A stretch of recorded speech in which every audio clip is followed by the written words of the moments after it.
Did you once buy 100 tickets to go see Hannibal the movie? How'd you know about that? Yeah. Yeah. That's I didn't, but Santa Quest did. It's in my nature to do stupid family outings. Like, I think the most important aspect of keeping a band together for 10 years is sometimes you guys have to have some sort of experience that doesn't require being on stage all the time. So, I was particularly excited because I just finished we had taken a year off in 2000 to do other stuff, Tariq did Brooklyn Babylon. I went on tour with D'Angelo.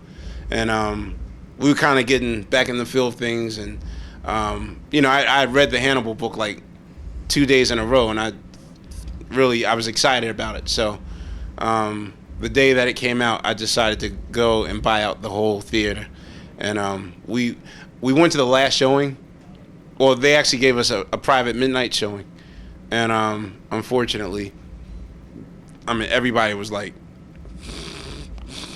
asleep. I was the only one it was like Michael Jackson in Thriller when he was like, and everyone else was like. But what a treat, you and your 100 closest friends. My band and their friends and their friends and their friends and their friends. Anyone in the industry is instantly connected to about 100 people. Questlove of the Roots, winding up here, I'd like to ask you a bit about the importance of this fellow right here, Manny Fresh. Did this person invent bling? Wow. Wow. Wow. You told us the history of Izzle. What can you tell us about Manny Fresh, this record, and the history of bling? Well, see, I actually have to look at the songs because I never. You have officially stumped me. Now, this actually looks like Irv Gotti, but Manny Fresh right here. Is he blinging? He's not exactly blinging, but okay, this must be '86 because he's rocking a stopwatch. Let's see the song title. See if there's any references. No, Freddie's Back. Monster Boogie. Okay, there's Club Style. Women Ain't Stupid. Wow, that's a mature move for. Wow. Okay, you totally stumped me. Where did you find this? We have our secret stashes, Beat Street Records in Vancouver, where we met before. Wow. You totally. What I'd like to know, though, Questlove, about Manny Fresh, etc., and bling. Later on, he helped popularize bling, didn't he? Like, who invented bling? You know what's unfortunate? Someone who's not associated with Cash Money actually went out and copywritten the term bling bling.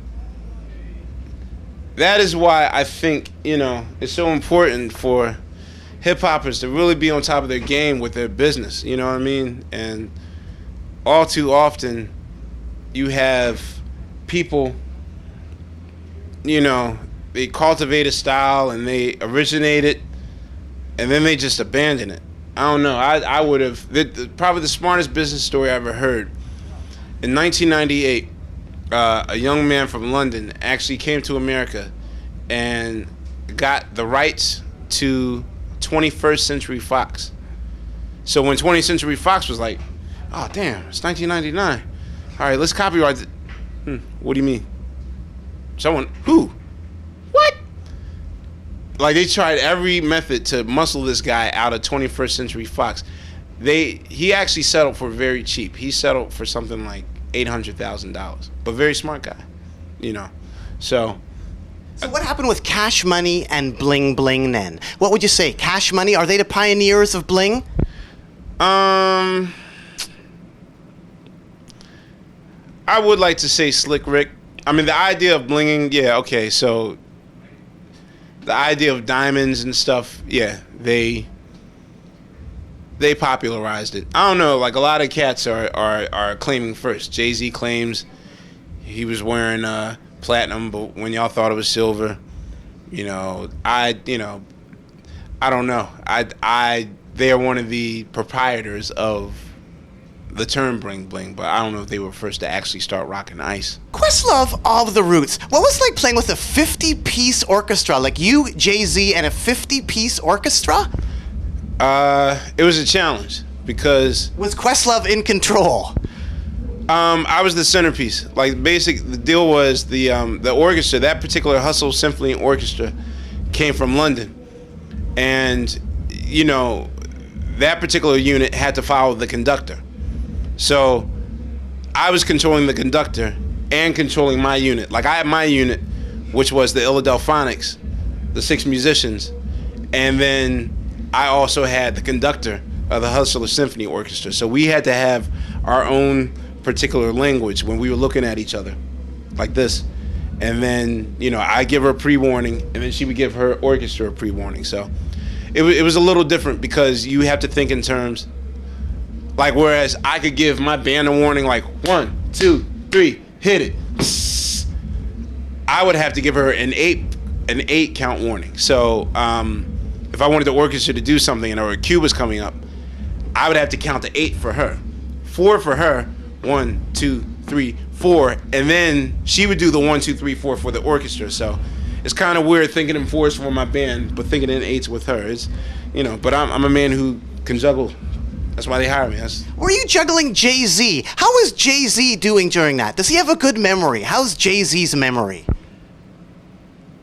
His memory is pretty awesome. I for a fact, I know that coming from a group who has a catalog as deep as ours, 9 records really, that's a lot of text to remember. That's a lot of text to remember. Of course, your hits, but if you haven't touched a song in 14 years and all of a sudden you got to know it, I told him the key to studying, and I'm glad he studied. That's the coolest thing about Jay-Z is that A, he's not lazy. That rhymes. That's crazy. No, he's not lazy. And I told him, if you want to know all these songs, studies say that if you repeat anything 18 times in a row, it will instantly get committed to memory. So first he was like, oh man, I'll just do it like 6 times or whatever. No, but then he would forget certain things. I said, look, dude, if you do it 18 times in a row, we'll be straight. So we did a little schedule for like 9 days before, 4 songs a day, 3-hour rehearsal, take a break, 3-hour rehearsal, take a break, and then that's how he committed to memory. Now, how do you get somebody off stage, Questlove? You've done many jams, I'm sure, with a lot of different artists. When somebody's up on stage, what are some hints to kick somebody off? Like, you're behind the drums. How do you kick somebody off stage? I have a handler that has a big-ass hook. No, I never had to. First of all, if anyone ever gets on stage with us, has anyone ever worn out their welcome? Did you jam with Lionel Richie? No, but we had to kick Bushwick Bill off the stage once. Of the Kettle Boys? Yeah. What happened there? Were you performing in his hometown and he jumped up on stage? What happened? No, last year at the Grammy Jam, Bushwick Bill got on stage, did my mind's playing tricks on me, and usually if another MC comes from a different environment and then they come in our environment, the novelty of a band being able to play your stuff and make it sound like the record is such a mind-blowing experience that he basically just spent the whole first 4 minutes, like he couldn't even move. He just like, it's like coming to New York City for the first time and you come from a whole nother country. You just like,